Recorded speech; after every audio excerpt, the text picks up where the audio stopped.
तो ये तस्वीरें डरा रही है, खौफ में इसीलिए है हिंदू। ये तस्वीरें आप देखिए, और मदद की गुहार जब लगा रहे हैं तो कोई मदद भी नहीं कर रहा है, क्योंकि सामने वाला ये देख ही नहीं रहा है। वो देख रहा है ये हिंदुओं का गांव है, उसे जाना है, उसे सब कुछ तहस नहस कर देना है, उसे सब कुछ खत्म कर देना है। और ये देखिए उसके बाद ढाकेश्वरी मंदिर की सुरक्षा और उसकी रक्षा करते हुए जो हिंदू छात्र ही हैं, कोई और नहीं है वहां पर, कोई पुलिस नहीं है या कोई सेना का कोई आपको यहाँ पर नहीं नजर आएगा जवान, लेकिन जो छात्र हैं, जो खुद लोग, जो उनके बच्चे हैं, वो वहां पर जाकर उन मंदिरों की रक्षा कर रहे हैं। और ये बाजारों की तस्वीर आप देख रहे हैं, जो हिंदू बाजार हैं वहां, ये बांग्लादेश में जो हिंदू बाजार हैं उसमें तोड़फोड़ की जाती है, और फिर जो भी सामान है, जिसकी भी दुकानें रही होंगी, लूटपाट की जाती है। ये हिंदुओं की तस्वीर है, ये हिंदुओं के हालात वहां पर है।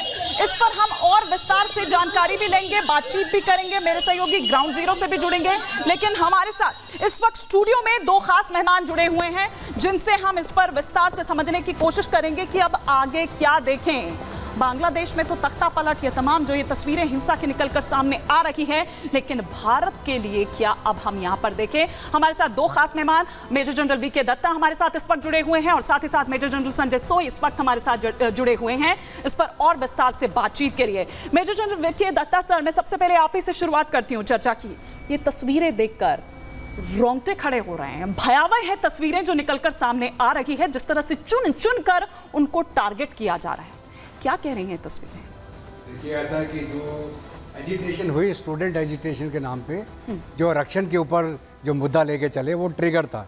ट्रिगर को एक सिचुएशन पैदा करेगी जिसके अंदर स्टूडेंट्स को इस्तेमाल करते हुए लार्ज स्केल मूवमेंट चालू किया, और बाद में ये एजिटेशन के माध्यम से जमाते इस्लामी के लोग इसके अंदर शामिल हो गए, और उस एजिटेशन को ओवरटेक करके इन्होंने सत्ता पलट का एक खेल खेल दिया वहाँ पे, शेख हसीना को पावर से हटाने का। अभी जब शेख हसीना वहाँ से रिज़ाइन करके चली गई हैं, वो बांग्लादेश में नहीं है अभी, तो अभी ये एजिटेशन करने का मकसद क्या है?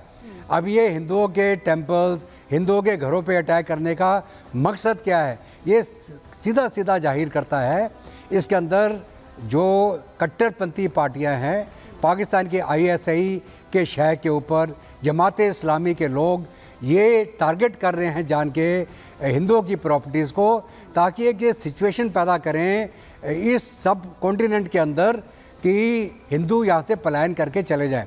इसको बोलते हैं एथनिक क्लेंजिंग। पाकिस्तान में तो लगातार चल रहा है, वहाँ पे हिंदुओं की आबादी तकरीबन 3% से भी कम रह गई है अभी। बांग्लादेश में जो 32% के करीब थे जब 71 के समय के बाद, वो आज के दिन में 8% पे रह गए हैं। भारत ही एक ऐसा देश है जो हिंदुओं के लिए एक शरण की जगह है, इसीलिए CAA का प्रावधान किया गया था कि अगर कोई हिंदू जिसको कहीं और जाने की जगह नहीं मिलेगी और वो शरणार्थी होकर आएगा तो भारत के अंदर उसको जगह दी जाएगी। अब ये देख के चले लोग बदले सब, हिंदुस्तान में मुसलमानों पे अत्याचार हो रहा है, यहाँ तो उनकी आबादी बढ़ रही है, यहाँ पे उनको कौन सा खतरा है? सबसे ज़्यादा पीस एंड ट्रैंक्विलिटी अगर दुनिया में कहीं है किसी मुस्लिम के लिए तो हिंदुस्तान में है, वो किसी और देश में नहीं है। बिल्कुल ठीक बात। तो मैं एक इक्वेशन के तौर पे बता रहा हूँ कि अगर हमारे हिंदू जो उन देश के नागरिक हैं वो बांग्लादेशी हैं, अगर पाकिस्तान में हिंदू है तो पाकिस्तानी है, वो हिंदू तो बाद में है ना, तो पहले तो नागरिकता उसकी क्या है, पाकिस्तान है भी। आप ये देखिए, मैं उस विवादित कानून, भूमि कानून जो है उस पर भी आऊंगी, क्योंकि उस वजह से आप देखिए कि सारी संपत्ति हो, कुछ भी भूमि हो, वो सब तो हड़प ली उनसे किस तरह से गई, और वो किस तरह से, और साथ ही साथ ना केवल इतना, बल्कि एक रिपोर्ट तो मेजर जनरल संजय सोई ये भी कहती है कि अगले 3 दशक में, क्योंकि घटते जैसे 8% पर आ गए हैं, अगले 3 दशक में तो नामो निशान ही मिट जाएगा।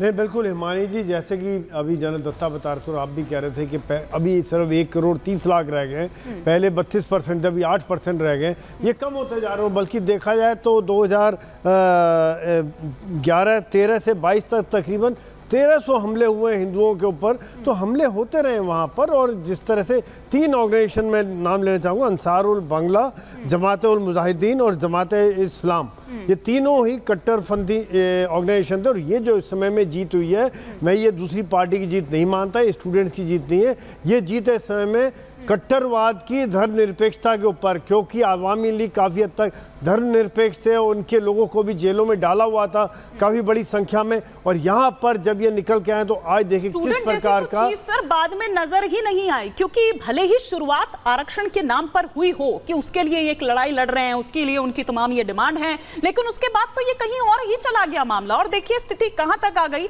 कि ऐसे वहां पर हिंदू टारगेट किए जा रहे हैं, तख्ता पलट वहां पर हो जाता है, वो टुकड़े टुकड़े गैंग में, उस पर आऊंगी सर, लेकिन एक रिपोर्ट जो इस वक्त जो बॉर्डर से ही हमारे पास आई है, भारत और बांग्लादेश सीमा पर हाई अलर्ट है, जहां दोनों देशों की सीमाएं ओपन है, वहां सुरक्षा बढ़ाई जा रही है। हमारी टीम भी वहां पहुंचती है और जो ये बॉर्डर है वहां पर एक गांव है, उस गांव पर जाकर हालात जानने की कोशिश की कि वहां क्या हालात हैं और लोग किस तरह से देख रहे हैं, क्या लोग वहां भी खौफ में हैं, बता रहे हैं हमारे सहयोगी।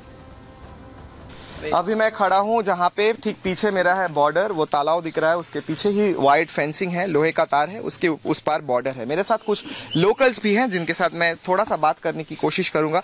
आप लोग एकदम पास में ही रहते हैं और उस पार में अशांति भी हुआ है, तो इस पार में क्या इफेक्ट कुछ हुआ है या फिर आप कुछ सुने हैं, देखे हैं? नहीं, बिल्कुल हम लोग सेफ है, और इधर का BSF जो है ना बॉर्डर में, वो भी हम लोग को पूरा सिक्योर कर रहा है। अच्छा, हाँ, अच्छा खासा है बॉर्डर अभी तक, लेकिन उधर थोड़ा ऐसे हल्ला हुआ था, हम लोग इधर से सुना था, हम तो हर टाइम इधर ही रहते हैं ना, फिर हुआ था थोड़ा हल्ला वाला, बाकी सब ठीक। हाँ, बाकी सब ठीक है, हम सिक्योर है पूरा। इस साइड में सब सिक्योर है। मैं और एक जन के पास जाने की कोशिश करूंगा, लेकिन उस साइड में हल्ला का आवाज आया था। आप ये भी बोल रहे थे कुछ धुआं भी दिख रहा था, हल्ला का आवाज भी? धुआं देखा था। धुआं देखा था?